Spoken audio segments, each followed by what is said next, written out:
மயிலாடுதுறையில் தனிக்குடித்தனம் செல்ல கணவனின் குடும்பத்தார் அனுமதிக்காததால் கழுத்தில் தூக்கு கயிறுடன் வீடியோ எடுத்து பெற்றோருக்கு அனுப்பிவிட்டு பெண் தூக்கிட்டு தற்கொலை செய்து கொண்டார். மயிலாடுதுறை போலீசார் விசாரணை மேற்கொண்டு வருகின்றனர். மயிலாடுதுறை மாவட்டம் மொழையூர் கிராமத்தைச் சேர்ந்த ராஜேந்திரன் மகள் தீபா.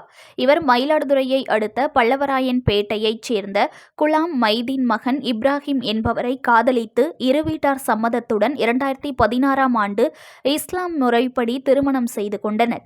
தீபா முஸ்லிம் மதத்திற்கு மாறியதால் தனது பெயரை அத்தீபா என்று பெயரை மாற்றிக்கொண்டார். இப்ராஹிம் அத்தீபா தம்பதிக்கு 2 ஆண்டுகளுக்கு பின்னர் இரட்டை ஆண் குழந்தைகள் பிறந்தன. இப்ராஹிமின் பெற்றோர் குலாம் மைதீன், ஃபாத்திமா மற்றும் அண்ணன் அப்துல்லா அவரது மனைவி ஹாஜிராவுடன் கூட்டு குடும்பமாக ஒரே வீட்டில் வசித்து வந்தனர். அப்துல்லாவும் இப்ராஹிமும் தற்போது துபாயில் வேலை செய்து வருகின்றனர். இப்ராஹிம் சம்பாதிக்கும் பணத்தை எல்லாம் அண்ணனிடமே கொடுத்து வந்த அண்ணனின் கட்டுப்பாட்டிலேயே இருந்ததால் தனி குடித்தனம் செல்ல வேண்டும் என்று மனைவி அத்தீபா கணவரிடம் கூறியதால் குடும்பத்தில் பிரச்சனை ஏற்பட்டது. தனி குடித்தனம் அனுப்ப முடியாது என்று கணவனின் அண்ணன் மற்றும் குடும்பத்தார் அத்தீபாவை சேர்ந்து இருந்தால் ஒற்றுமையாக வாழலாம், இல்லை என்றால் பிள்ளைகளை விட்டுவிட்டு நீ மட்டும் வெளியே சென்றுவிடு என்று கூறியதால் பிரச்சனை ஏற்பட்டது.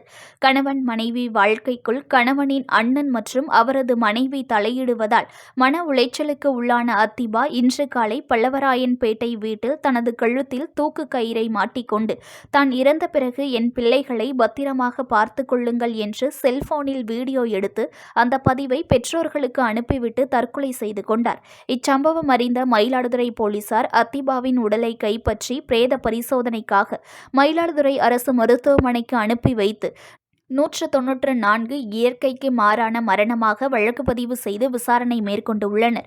அத்தீபா தாழ்த்தப்பட்ட சமுதாயத்தைச் சேர்ந்தவர் என்பதால் குத்திக்காட்டி பேசியும் தனி குடித்தனம் போக வேண்டும் என்று கூறியதற்காக மன உளைச்சலை ஏற்படுத்தி தற்கொலை செய்து கொள்ளும் அளவிற்கு ஆளாக்கிய அத்தீபா கணவனின் அண்ணன் அப்துல்லா மற்றும் அவரது குடும்பத்தாரை கைது செய்ய வேண்டும், 2 பிள்ளைகளின் வாழ்க்கைக்கு வழிவகை செய்ய உரிய இழப்பீடு வழங்க வேண்டும் என்று கூறி அத்தீபாவின் உறவினர்கள் உடலை பெறாமல் போராட்டத்தில் ஈடுபட்டுள்ளனர்.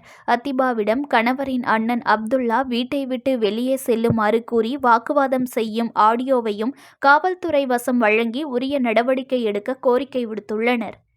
ராஜா அப்பா, இதுக்கப்புறம்லாம் இவங்ககிட்டலாம் என்னால் இருக்க முடியாது. சத்தியமாக சொல்கிறேன், இவங்ககிட்டலாம் என்னால் இருக்க முடியாது. நான் செத்து போயிட்டேன்னா என் பிள்ளை நீங்கள் தான் பார்த்துக்கணும். அதை சொல்கிறேன், நீங்கள் செத்து போயிட்டீங்கன்னா என் பிள்ளைங்களை நீங்கள் தான் பார்த்துக்கணும். News1 தமிழை லைக் பண்ணுங்க, கமெண்ட் பண்ணுங்க, ஷேர் பண்ணுங்க, மறக்காம சப்ஸ்கிரைப் பண்ணுங்க.